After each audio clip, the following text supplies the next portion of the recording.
Food കിട്ടുക. അവിടത്തേക്കാണ് ഞങ്ങൾ പോയിക്കൊണ്ടിരിക്കുന്നത്. ഞങ്ങളെന്ന് വെച്ചാൽ ഞങ്ങൾ കോഴിക്കോട് സ്റ്റാറിലേക്കാണ് നമ്മളെ യാത്ര. കാരണം അവിടെ എന്താ അറിയില്ല, ഇങ്ങനെ കറങ്ങി തിരിഞ്ഞാലും അവിടത്തേക്ക് എത്തും ഗ്യാസ്. അത് എന്താണെന്നറിയില്ല. നമ്മളവിടെ പോയിട്ടാണ് കോഴിക്കോട് സ്റ്റാർ. കോഴിക്കോട് സ്റ്റാർ അങ്ങനെ എത്തി. ഇവിടെ നിന്ന് നമ്മൾ അമ്പൽ തിരക്കാന്ന് ഗ്യാസ്. തിരക്കോട് തിരക്കുന്നവരുടെ ക്യൂ നിൽക്കേണ്ടതും ഗ്യാസ്. സ്പെഷ്യൽ എന്താ?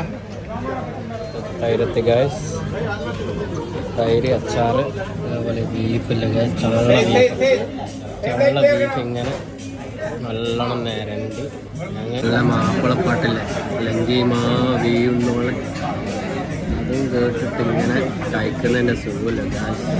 നമ്മൾ മംഗലപ്പുറത്ത് പോയ അവസ്ഥയാണ്, അതേ ഒരവസ്ഥ ഇവിടെ. ഈ ബ്ലാക്ക് കൂടി കുടിച്ചാണ്ടല്ലോ ഗ്യാസ് പൂർണ്ണമായി. പിന്നെ അതിൻ്റെ അപ്പുറം ഒരു പായസം അടിപൊളിയാണ്. അപ്പോൾ ഇന്നത്തെ യുദ്ധം ഇവിടെ കഴിഞ്ഞു ഗ്യാസ്. By, thank you.